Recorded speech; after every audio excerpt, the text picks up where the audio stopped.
Hello friends, તો આજે છે આઠમને. આજે હું ને મયુરભાઈ નીકળી ગયા ગામમાં ઉડાલીને. પછી તમને પાબુરે 4 પદયાત્રીઓ ભગત દેખાણા જે હાલીને રવેચી દર્શન કરવા જતા રહ્યા. પછી તમને 3 દેવા ફ્લોર ભેખડાઈ ગયા અને પછી આજે આઠમ પારી એટલે ટ્રેક્ટર રાખવા હતા. પછી ખબર પડી આઠમ પારી નાખી. પછી તો હું કમલેશ આવી ગયા અમારા મંદિરે માતાજીના દર્શન કરવા. પછી તો મેં દર્શન કરી લીધા અને તમે કરી લો દર્શન ને કોમેન્ટમાં લખી નાખો જય માતાજી. પછી તો હું કમલેશ આવી ગયા પાછા. આજે આઠમ હતી એટલે એમ બધા નવરા હતા એટલે ગામમાંથી 8-10 મિત્રો ભેગા થઈને નીકળી ગયા અમે વજે પર આવીને પહેલા જ કરી લીધા અમે મંદિરે માતાજીના દર્શન.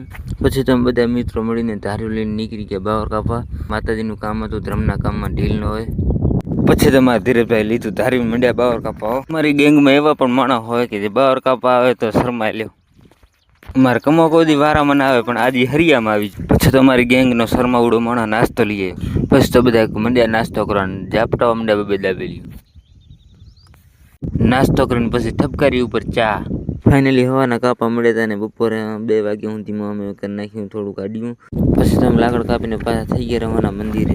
આવી ગયા મંદિરે ને પી લીધી ચા. પછી તમે પછી વરી આવીને આવ્યા ગામમાં આવીને હોટલે બેઠા. પછી તમે નક્કી કર્યું કે રવેચી જાઉં દર્શન કરવા. તો નીકળી ગયા રાપર કોથી રવેચી માતાજી. રાપર આવીને પુરાયેલું થોડું પેન્ટ.